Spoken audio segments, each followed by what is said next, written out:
كيف يمكنك الطلب من iHerb؟ طبعًا iHerb من المواقع المفيدة جدًا تطلب من خلالها جميع الحاجات الخاصة بالGym، حاجات خاصة بالأدوية والفيتامينات، وطبعًا هو موقع أمريكي. والجديد طبعًا إن iHerb تقدر لو أنت في مصر تطلب من iHerb يوصل لك لغاية المنزل بتاعك. طبعًا بيبقى فيه بتدفع تمن الشحن، وكمان بتدفع الجمارك، وكمان الموقع بيقول لك هتدفع قد إيه في الجمارك، وكمان بيقول لك اختار شركة الشحن اللي أنت عاوزها.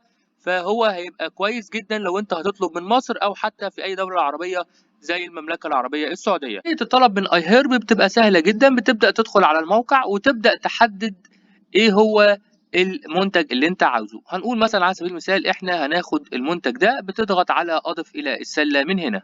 بيبدأ يظهر معاك على اليسار اللي هو المنتج اللي أنت اخترته، بيقول لك تحت عرض عربة التسوق وبيانات الدفع أو الاستمرار في التسوق. لو عاوز تطلب حاجة تاني بتضغط على الاستمرار في التسوق. لو خلاص أنت استكفيت بالمنتج ده بتقوم بالضغط على عربة التسوق وبيانات الدفع من هنا. زي ما انتم شايفين كده ان هو اداني خصم قوي جدا، حوالي 269 جنيه. بدل ما كنت هدفع 1348 هدفع 1078.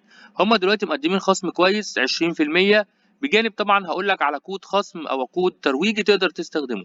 كمان بيقول لك هنا يرجى العلم ان موضوع الرسوم والضرائب عند الجمارك في مصر بتبقى قيمته حوالي 357 جنيه مصريا، ورسوم الوساطة حتى 650 جنيه مصريا. يعني انت هتدفع حوالي 650 جنيه تخليص جمركي.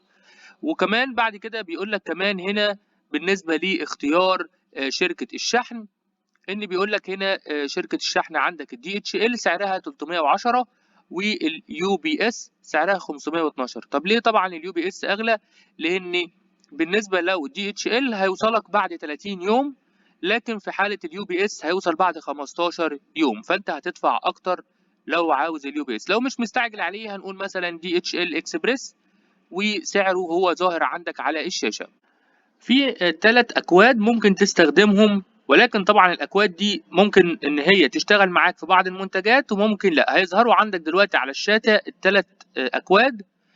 ولكن برضو عاوزك تبقى عارف إن ممكن الأكواد في وقت تقف ممكن تشتغل، عشان ما تعتمدش اعتماد كلي على الأكواد. أنا بالنسبة لي بشرح لك الأول كيفية إزاي تطلب هنا في الفيديو iHerb من خلال الموقع الإلكتروني. شايفين كده على اليسار بيقول لك هنا حصلنا على خصم قد إيه، والشحن بيبقى سعره 310 بجانب المنتج اللي هو سعره 1078. فالنهاية هيبدأ 1389. فأنت بتدفع تمن الشحن وكمان بتدفع تمن المنتج.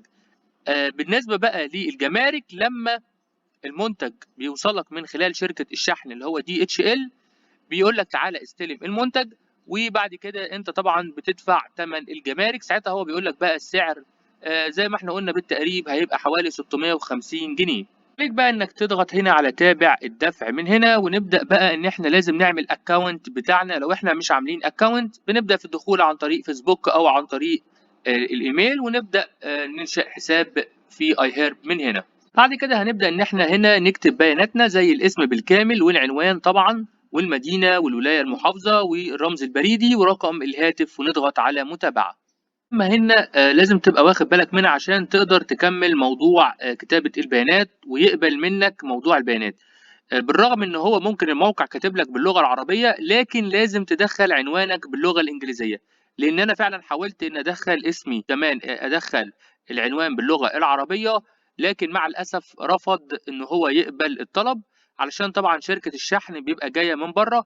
فلازم انك تدخل العنوان باللغة الانجليزية وجميع البيانات باللغة الانجليزية، بالرغم زي ما شايفين انتوا ان مكتوب هنا البيانات باللغة العربية. لما بنضيف العنوان بتاعنا بنضغط على متابعة من هنا، ويبدأ بعد كده ان هو يقول لك اختار شركة الشحن تاني. هنقول له خلاص احنا قررنا الدي اتش ال، ونضغط على متابعة من هنا. طبعا لطريقة الدفع لازم تكون عن طريق الفيزا، مفيش حاجة اسمها عند الاستلام. بتبدأ في كتابة رقم البطاقة الائتمانية، وطبعا رمز الحماية وميعاد انتهاء البطاقة. مرة طبعا ما انت بتدخل بيانات البطاقة بيتم الدفع، وبعد كده مراجعة الطلب، وبعد كده طبعا بيبعت لك ايميل ان تم الدفع. وزي ما قلنا ان شركة الشحن اول لما بيوصل المنتج لغاية بلدك بتبدأ انها تتواصل معاك من خلال رقم الهاتف بتاعك، وبتشوف مكان استلام الشحنة. بكده طبعا يكون انتهى الفيديو بتاعنا. ما تنساش انك تعمل سبسكرايب وتفعل زر الجرس، واشوفكم على خير في فيديو جديد. مع السلامة.